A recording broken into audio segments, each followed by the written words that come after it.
Good morning to all of you. Now welcome again in your maths class. So let's continue your previous revision. Okay. So students, we are going to start question number 7. Students, 4 question was there. Verify the closure property of addition for the following rational number. That means कुछ rational number आपको given है and आपको ये verify करनी है closure property, वो भी addition के लिए। स्टूडेंट्स, क्लोजर प्रॉपर्टी क्या होती है कि कोई भी 2 रेशनल नंबर लीजिए एंड उन्हें ऐड करके भी एक रेशनल नंबर ही आना चाहिए। ओके, सो हम अब देखते हैं कि ये ऐड करके अगर एक रेशनल नंबर ही आता है सो दैट मीन्स ये वेरीफाई है। Okay, so here first rational number is 11/13 and second one is -5/3। Students, the sum of these 2 rational number will also be a rational number. Okay, that means इन दोनों का सम भी एक rational number होगा। So let's true. Yes, 11/13 plus -5/3 and now we solving them and after that is -32/39. And students, here -32/39 is also a rational number. Okay, so that means जो number हमने find किया वो भी एक रेशनल नंबर है। So that means ये closure property को verify करता है। Okay, verified the closure property of addition, got it. And ऐसे ही सेम बी पार्ट के लिए आपको करना है कि बी पार्ट के लिए ना ऐड करके देखिएगा एंड एक रेशनल नंबर आता है, सो दैट मीन्स ये वेरीफाई करता है। Got it. Okay, now the next one is question number 5. Students, verify that a plus b is equal to b plus a for each of the following. That means आपको verify करना है ये इस property के लिए and you can tell me what is the property here. Yes students, that is the commutative property a plus b is equal to b plus a. So हमें करना क्या है स्टूडेंट्स, a b की value हमारे पास given है and हमें solve कर देना है left side and right side दोनों की वैल्यू पुट करके। जब पुट किया हमने सॉल्व किया then we can see here left hand side is equal to right hand side. That means the question has been verified. Got it? And in B part, A, B is, that means now we will put the value of A and B and see here left hand side is equal to right hand side. That means that is verified. Got it? Okay. So students, question number 6 is here. For each of the following, check that A minus B is not equal to B minus A. So students, हमें यहाँ पर ये check करना है क्या ये इसके equal नहीं है। So we can check. A and B की वैल्यू आपके पास गिवन है left hand side and right hand side. हमने सॉल्व की तो देखा कि ये 14/15 एंड ये -14/15 है। सो ये तो डिफरेंस है। So that means LHS is not equal to the RHS। Okay, so that means question verify हो गया आपका। ऐसे ही ये भी लेफ्ट हैंड साइड इक्वल नहीं आई राइट हैंड साइड के, दैट मीन्स क्वेश्चन वेरीफाइड हो गया, चेक हो गया। Got it? Okay, and now the next one is question number 7. Verify the associative property of addition for the following set of rational number. Okay students, that means आपको associative property addition के लिए verify करनी है जो rational number given है। Students, associative property addition की क्या होती है ये, okay? एंड P/Q आपके पास गिवन है, R/S गिवन है, T/U गिवन है। दैट मीन्स जो 3 रेशनल नंबर गिवन है वो इनके इक्वल हो गया एंड ओनली वैल्यू पुट करनी है एंड वैल्यू पुट करके सॉल्व करके हमें ये देखना है कि लेफ्ट हैंड साइड इक्वल आता है क्या राइट हैंड साइड के। अगर वो इक्वल है so that means question verified हो गया आपका। Got it? Okay, and the next one is B part. 2/9 -1/3 and -3/5। So यहाँ पर ये 3 रेशनल नंबर गिवन है like that. Okay, so solve कीजिएगा स्टूडेंट। सॉल्व करने के बाद आप देखिए लेफ्ट हैंड साइड इक्वल आता है क्या राइट हैंड साइड के। अगर आता है so that means the question has been verified. Got it? Okay, now the next exercise is 1.2. Students, first question is there, find the multiplicative inverse of each of the following. Means आपको इनका multiplicative inverse find करना है and multiplicative inverse का means क्या होता है students, multiplicative inverse का means होता है उसका रेसिप्रोकल। दैट मीन्स जो न्यूमरेटर में है उसे डेनोमिनेटर कर दीजिए एंड जो डेनोमिनेटर में है उसे न्यूमरेटर कर दीजिए। Got it?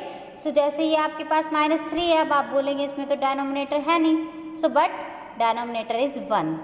Okay, so means आपको क्या करना है, ओनली से रेसिप्रोकल कर देना है, मीन्स पलट देना है। ये -3/1 है, देन -1/3 हो जाएगा। 2/3 है, देन 3/2 हो जाएगा।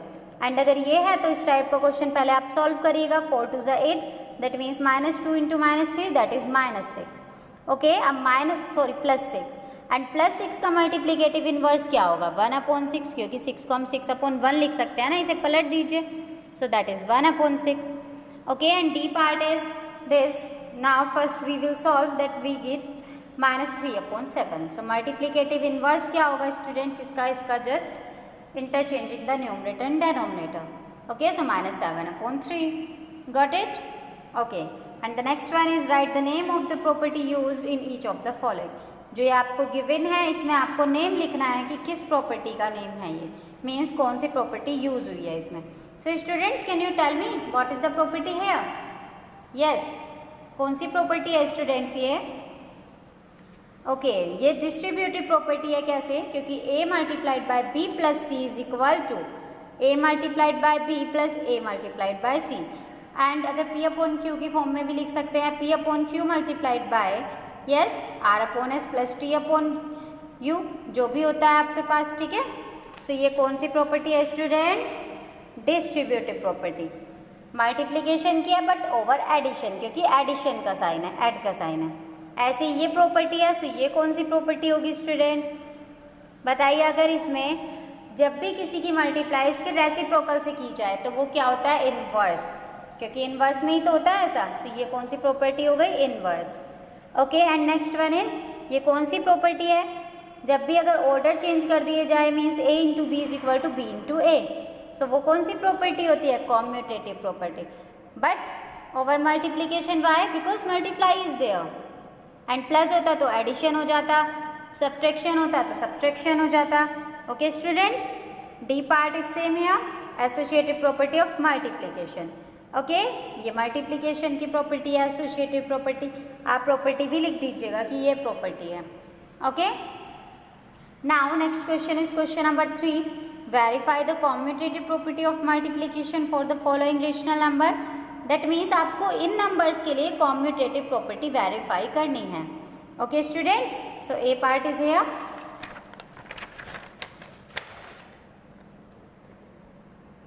सो कॉम्यूटेटिव प्रॉपर्टी लिखिए पहले मल्टीप्लिकेशन के through, then P/Q and R/S आपके पास है, दोनों को बस पुट करके सॉल्व कर दीजिए। If equal left hand side is equal to the right hand side, that means question has been verified. And same here, आपको वैल्यू पुट करनी है। अगर दोनों इक्वल आ जाते हैं सो दैट मीन्स क्या होगा? ये वेरीफाई हो जाएगा आपका क्वेश्चन। ठीक है, क्वेश्चन नंबर 4।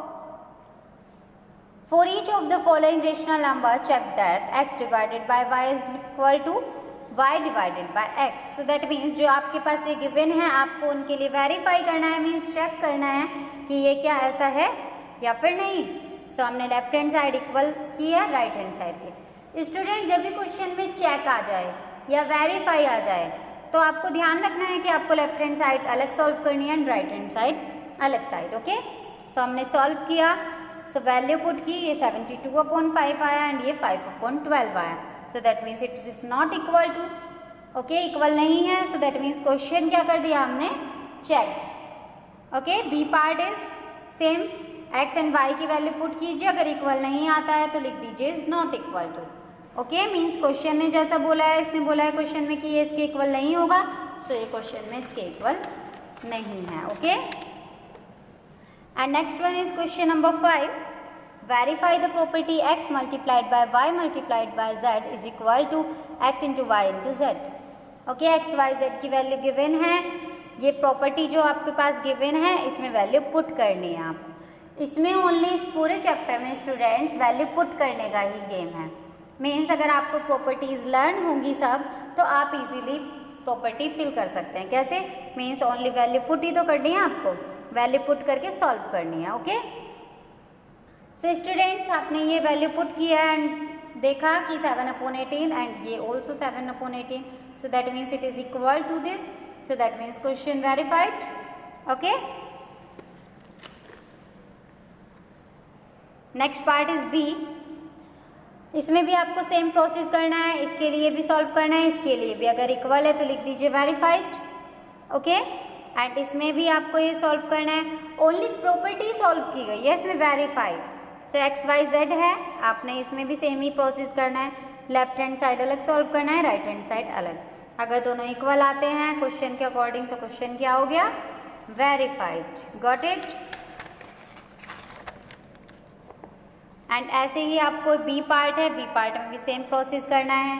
एंड 7 क्वेश्चन में क्या है स्टूडेंट्स कि जो डिस्ट्रीब्यूटिव प्रॉपर्टी है मल्टीप्लिकेशन की वो आपको यहाँ पर पुट करनी है। मीन्स जो डिस्ट्रीब्यूटिव प्रॉपर्टी होती है वो ये होती है, ओके। आपने ये लिखा एंड स्टूडेंट्स वैल्यू पुट की जैसे क्वेश्चन में था, अब इसके अकॉर्डिंग, इस प्रॉपर्टी के अकॉर्डिंग इसे सॉल्व कर दिया।